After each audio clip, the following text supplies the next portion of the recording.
Right, so we are here to speak about, an emerging defense industrial complex in India. And as the last speaker said, without a thriving aerospace and defense, ecosystem, we won't have any claims to being any kind of power at all. Without indigenization, you will not have an independent foreign policy. So if you want an independent foreign policy, you need to indigenize. 70-30, all those ratios don't mean much. What matters is whether you are able to, carry out short, sharp wars without intervention by foreign powers in today's world. And here, the importance, I cannot stress the importance of having a defense industrial complex which is attuned to the war-fighting needs of tomorrow, not some huge conventional force modernization paradigm. The war-fighting needs of tomorrow require cyber, they require aerospace, and they require special forces operations. These are the three commands that the Indian military, joint commands, that it's trying to get out of the stovepipe and into the light. And it is these three commands which will determine procurement going forward. Rather than, we are not going to have a future where there are going to be 5,000 tanks. There are going to be far less tanks than that in the future. So anyway, the point is that, this military-industrial complex, it essentially began with the Franco-German-Prussian War of 1870. That was the first real industrial war, although you could call the American Civil War an industrial war also, but that was the real first industrial war. And after that, what has happened is, all industrial complexes in the West and then in the Soviet Union, their main agenda is to get evolving technological developments in various spheres and channelize them into military requirements, plus also spearhead the development of new technologies. We know about DARPA, and we know about the internet, we know about GPS, we know about all that. But it works both ways, which is why having a complex is so important, where you not only have some big players, but you have a whole list of ancillary players with you. Because that is how you can really leverage all the currents in courts, off-the-shelf technologies, and also prototype much faster. Anyway, so the point today is we have an excellent panel here. We have a well-diversified panel. We have Dr. Behra, who's going to give the overall policy perspective as it stands now in India. We have Mr. Larry Lau, who will give us the foreign industry perspective as to how they can tie in with our emerging defense industrial complex. And we have Mr. Ajay Sharma, who will give the domestic industry perspective on what needs to be done so that we can get the private sector in. Because defense industrial complex, by definition, means that it has a huge role for the private sector.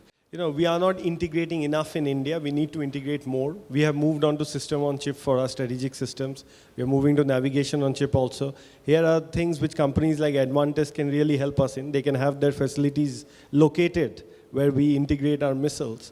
Since we import those things anyway, might as well have an FDI and get them built over here and have OPSEC. Anyway, so the point is that, and the other thing is that I think the procedures are being streamlined, and Make in India will probably happen because it has to happen. We have to have more value addition in India anyway. So now we are going to open the session to Q&A from the audience, and I would request everybody you can make a brief comment or you can ask a brief question. Please introduce yourself, and please do make it clear as to who you are asking the question to. Right, please, sir. Thank you. My name is Shripati. I'm an independent consultant. I've spent about 44 years in the electronics manufacturing industry as such in GE Medical, Wipro, Ministry of Defense and things like that. This one was, I want to have reaction from Mr. Ajay Sharma particularly. And also I have a question to Mr. Larry Lau. Is that while we are talking about walking the talk and things like that, what are the initiatives which are there from Bharat Forge side to set up a complex like this? Are there any plans? And why not? Now, I'll just share with you, though we are saying walking the talk, that doesn't mean once somebody will give us a go ahead and then we'll start. Let me tell you, we are already walking, and we are not only walking, we are running actually. And on that, actually on the grounds, lots of infrastructure is being created, lots of thought process is already in mind, and we have acquired 2-3 companies in Hyderabad, and also we are, like I showed in one of my slides, lots of JVs have been worked out at very advanced stages, and that whole thought process in mind. And let me, why Bharat Forge is unique in a way is, actually we don't look for orders and other things. And I don't know if you are aware about that our 155 gun barrel, what other countries have made for so many years, that's why I'm saying capability, we have the full confidence. That barrel we produce within 2 years, that has been tested and proven correctly. And that is the main part of a gun. Only thing is, there should be, now we are looking for a political will to take it on. And I find there is lots of things happening in a very positive way on this. No, very specifically, my question was, I would have to, set up a complex? please, no counter questions, please. We have limited time. So, Yeah. Mr. Lau's question. Yeah, sure. Second question, which was also related to that, was, are you making any attempts to actually bring in these skill sets also as a part of the complex, or are you trying to bring in some skill set programs also for the youngsters?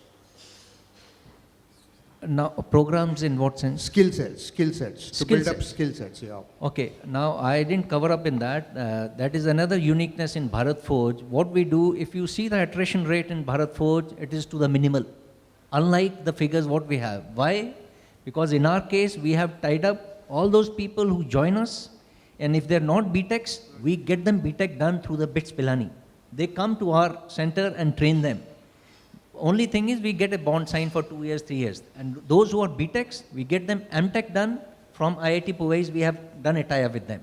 Those who have done MTechs, we get the PhDs done. And there are MBAs, organization people come here. That's why I'm saying that is the way we are creating a skill set. Now, depending on what all verticals are created, like now, earlier focus was on metallurgical.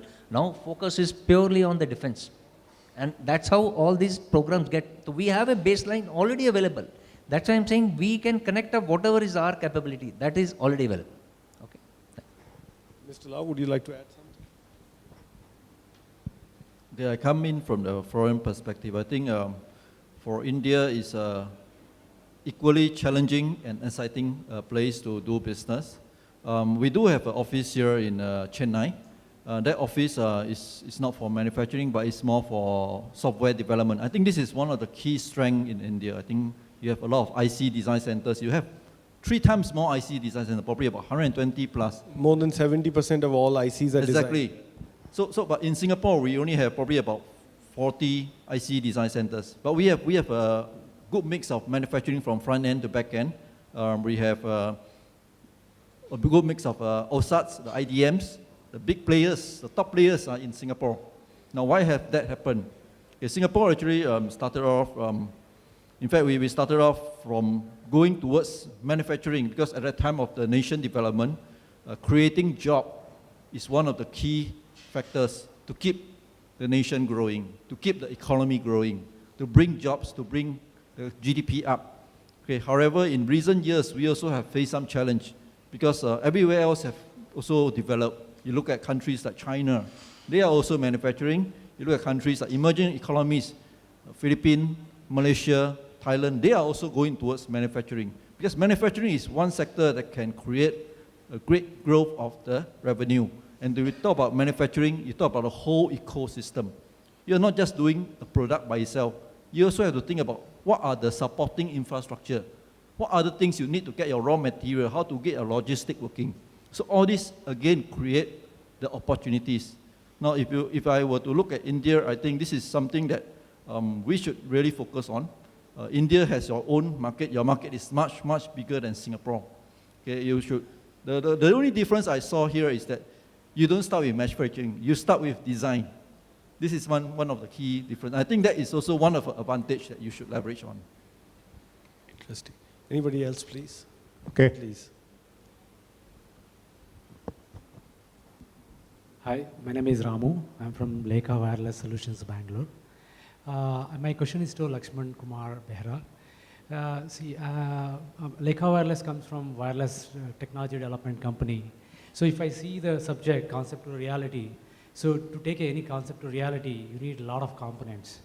When I say components, these are technology components which requires a very good understanding of close to physics, right? Understanding science, taking it to the reality. get these components. Finally, these components are integrated and put as a system. So what are the steps you're taking in your organization to nurture people who are working at the component level? Because they're all small MSME companies, so I would like to hear more. I think there is a confusion. I belong to a think tank, so a think tank under the Ministry of Defense. So we are supposed to provide the policy inputs to the ministry. So we are not technology or industry specific organization. But I think you should pose this question to the DRDO or to the MSME, or there would be many associations specific to the MSME. So I think those are the organizations or agencies they can address your concerns or questions.